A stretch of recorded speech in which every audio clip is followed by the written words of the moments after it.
안녕하세요. 놀스 이예린TV 이예린입니다. 오늘은 북한에 사는 부부들이 대체로 어떻게 성생활을 할까, 이런 걸 보도록 하겠습니다. 제가 대한민국에 와서 보니까 대한민국은 대체로 그 주택에 산다고 해도 방이, 안방에는 기본 부모님들이 사는 방이고 작은 방에는 자식들이 살고 뭐 거실도 있고 막 이렇게 되어 있잖아요. 그래서 저도 그 안방이 제 잠자리가 있는 침대가 들어가 있는 방이고 작은 방도 있고 이게 거실도 크게 있기 때문에 그 여기서 와서 봤을 때 진짜 너무 좋았어요. 나만의 공간, 또 부부들이 있으면 부부들의 공간이 있다는 게 크게 저한테는 너무 이렇게 잘 와 닿았다고 얘기를 할 수가 있습니다. 그럼 북한에서는 부부 생활을 어떻게 할지 대한민국 국민들은 좀 궁금하시죠. 사실 말해서 북한하고 남한하고 경제 수준 차이라던가 모든 차이가 많이 나잖아요. 생활 수준 차이가. 북한은 대체로 주택이 많아요. 주택이라고 해서 이 대한민국의 주택을 가지고 있는 사람들은 집을 엄청 우리우리하게 짓고 그렇게 막 살고 있잖아요. 그런 우리우리한 그런 주택 말고요. 그 담장도 높게 막 이렇게 막 그렇게 우리우리하게 짓는 그런 주택 말고요.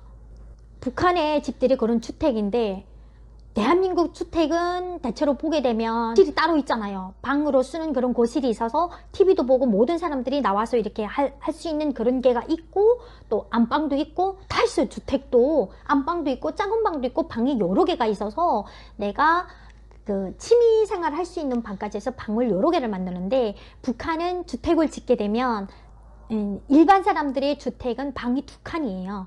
웬만하면 방이 2칸, 3칸 있어도 자식들이 이 방, 너 방, 이 방, 너 방 이렇게 해서 애들 방으로 쓰는 그런 예는 좀 드물어요. 잠을 자게 되면 한 공간에서 아빠 눕고 엄마 눕고 오빠 눕고 뭐 막내가 눕고 막 해가지고 이렇게 쭉 같이 누워서 이렇게 자거든요. 한 방에서 이불을 쫙 펴고 이렇게 같이 누워서 자요. 그리고 혹시 아들이 이제 장가를 가잖아요. 부모님 모시고 같이 산다고 하게 되면 그 웃방, 작은 방이 있는데 거기서 이제 잘 때는 그 며느리하고 아들하고 같이 자요. 그러면 형제들은 엄마랑 아빠랑 같이 자겠죠. 근데 문제는 나이 들게 되면 뭐 그런 성생활이나 그런 게 조금 그 뭐라고 할까 생각이 없고 이렇게 할 수가 있지만은 우리들이 어린 시절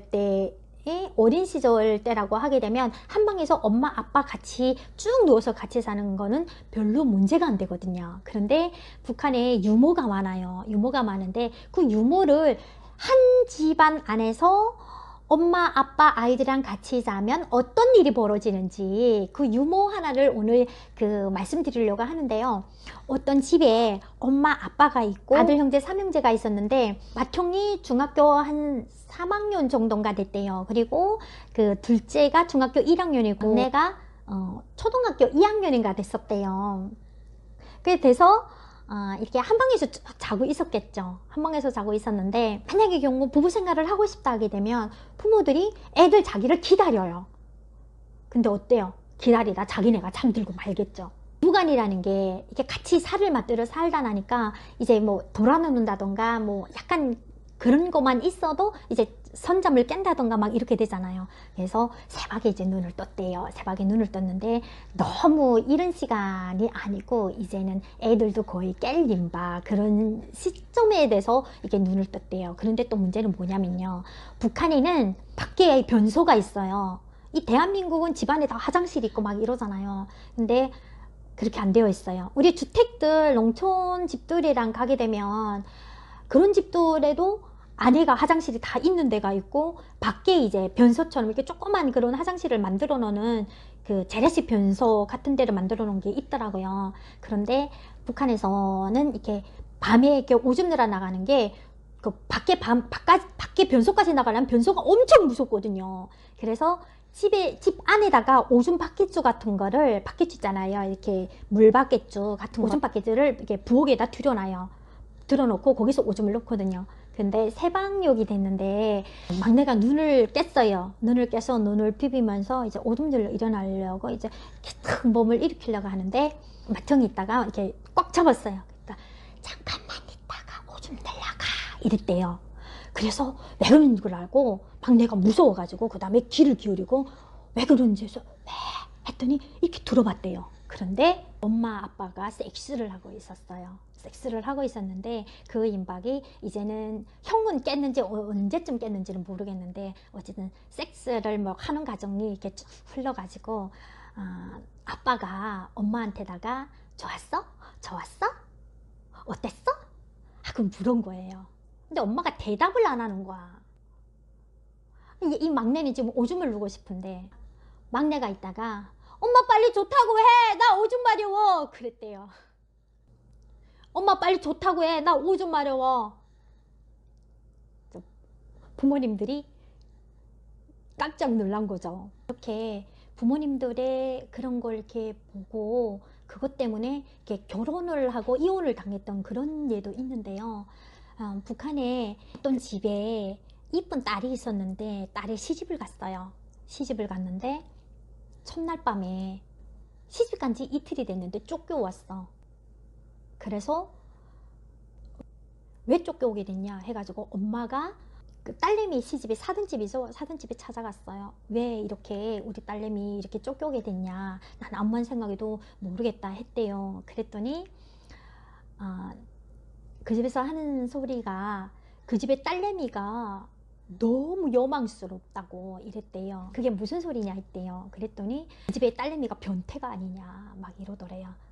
왜 그러냐 빨리 설명을 해라 했더니 싸이가 그 창피한데 내가 좀 창피해도 얘기를 하겠다 하면서 얘기를 했대요. 그런데 이 대한민국은 뭐 드레스를 결혼식장에서 드레스를 입고 뭐 결혼식을 치른 다음에 그걸 이제 갈아입고 둘이서 뭐 신혼여행을 떠난다던가 아니면 집에 와서 뭐 평상시에 입었던 옷으로 갈아입고 뭐 이렇게 편하게 이렇게 하잖아요. 근데 북한은 그렇게 안 되어 있어요. 그렇게 안 돼 있어서 그 첫날 밤에 이제 그 첫날 옷을 입고 신방에 들어가서 타석옷에 앉아 있게 되면 신랑이 들어와서 이제 첫날 옷을 벗겨서 둘이 이렇게 그 첫날 밤을 보내거든요. 그런데 첫날 밤을 본 옷을 다 벗고 첫날 밤을 본 이불 속에 들어갔는데 신부가 남편을 올라탄 거예요. 남편이 깜짝 놀랐어.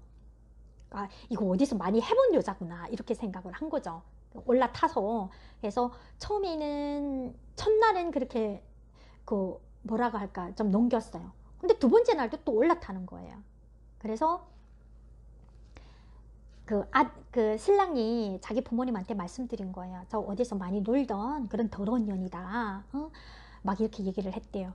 그래서 이제 그 사돈집에서 그 부모님들이 왔잖아요. 그 얘기를 들었는데 부모님이 막 창피하고 막 그러면서 그 다음에 얘기를 했대요. 여자의 아빠가 하반신을 잘 못 쓴대요. 그래서 할 때는 엄마가 이제 올라탄다는 거예요. 근데 딸내미가 그걸 본 거죠. 북한에는 성에 대한 성교육이 없어요. 그러다 보니까 오직 성에 대한 성교육을 만나서 받았다고 하게 되면 그 부모님들이 하는 걸 보고 배우는 거예요. 부모님들이 하는 걸 보고 그거 본 사람이 그거는 부모님들한테 성교육을 받았다고 할 수가 있는 거예요. 그래갖고 그 부모님들이 하는 걸 보고 첫날 밤에 신랑을 올라타서 이틀 만에 쫓겨오게 된 거예요. 그 부모님이 얘기를 듣고 시집에서도 그걸 이제 이해를 하게 된 거죠. 그래서 다시 이해를 하고 이렇게 살았다는 그런 이야기도 있어요. 근데 이거는 유머라기보다 이건 진짜 있은 사실이거든요. 네. 이렇게 북한에서는 그 한 공간에서 부모님들이랑 한 이불을 덮고 나란히 자다 보니까 이렇게 부모들이 성생활 하는데도 많이 불편하고 그게 그 뭐라 할까 자식들한테 주는 영향도 이런 어처구니 없는 사실을 빚어낼 수 있다는 거. 북한의 성문화 부부들은 어떻게 성생활을 할까 이렇게 자식들이 보는 앞에서 이렇게 할 수밖에 없는 북한의 현실태. 네, 그런 것에 대해서 오늘 말씀드렸습니다. 다음 시간에도 핫한 유머들을 가지고 찾아뵈도록 할 건데요. 구독, 좋아요 그리고 영상을 마지막까지 시청하시면 돌쇠 예린TV에 힘을 주시고 예린이에게 한 발자국 더 나갈 수 있는 그 힘을 북돋아 주시고 응원해 주시는 거로 알겠습니다. 네, 그러면 다음 시간에 또 뵙겠습니다.